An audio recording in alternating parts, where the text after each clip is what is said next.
And today's story is number 66. And thank you, Yuichi, for sharing the text on the screen. To cause great damage for a slight gain is the way of a fool. Monkey, the hero of the Chinese classic Journey to the West, was a trickster who enjoyed superpowers. One day he challenged the Buddha to a contest to see whose powers were greater. When Buddha accepted, Monkey quickly summoned a magical cloud that whisked him off at top speed.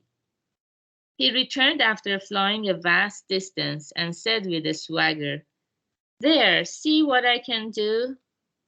Is that your best effort? No one could do more. While you were flying, did you see 5 great mountains? I did. What did you write on the top of the one in the middle? I wrote, Monkey has conquered this mountain. But how did you know? As Monkey gaped in amazement, the Buddha displayed his hand and said, See, you wrote the words on the tip of my middle finger. As this episode shows, Monkey was gifted, yet vain, and not half as clever as he thought he was. Monkeys are said to be the next highest animals after humans. Just how clever are they? The following episodes give some idea. 5 scientists researching simian intelligence approached a mountain cave where a band of monkeys lived and fired blanks to chase them out. The surprised monkeys dashed out of the cave and up a nearby tree, where they clung as they stared down suspiciously at the humans. Under the monkeys' watchful eyes, the researchers all went into the cave, then one by one, slowly walked out and scattered. What happened next was interesting. After just 3 people had emerged, the monkeys descended the tree and went back to their cave, apparently under the impression that the coast was clear.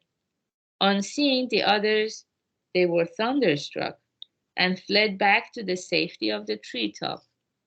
The researchers repeated the experiment and established conclusively that the monkeys could count to 3.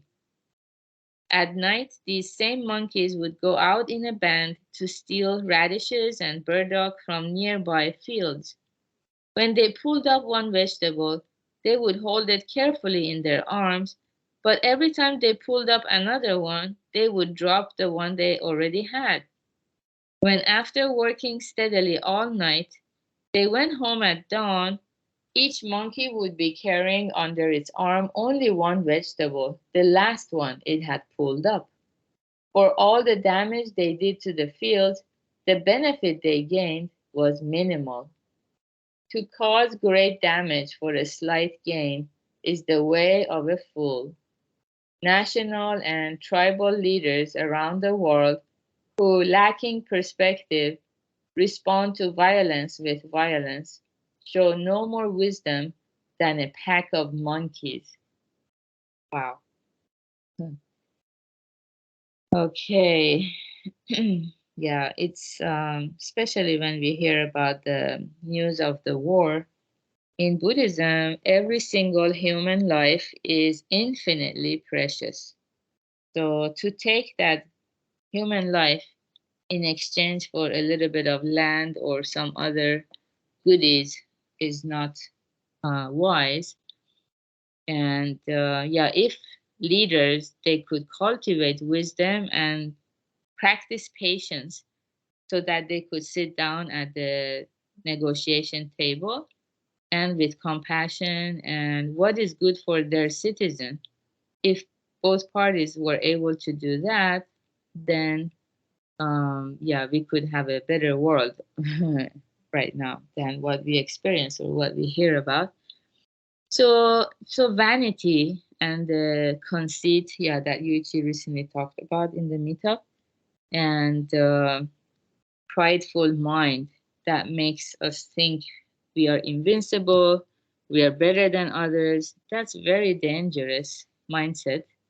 And that's why people will be able to gain very little. Just for a slight gain, they cause great damage. And just like we read in the stories, that is very foolish or base. If an animal does that, they cannot think any deeper. That's the limit of their wisdom or intelligence. But for us humans, we all know our capabilities, our potential as a human being, and to waste that, so it's very sad. And once we understand we have this capability, then we can listen to the Dharma and engage in this recitation meditation here together and practice the 6 parameters so that we can always make our decisions in alignment with the 6 parameters and the shore of enlightenment that all of us are headed for. So good job everyone for being here practicing together. Today is Sunday and we just have the members meeting 10:30 a.m. Pacific time and also 6 p.m. Mr. Hattori. Okay, bye-bye. Thank you.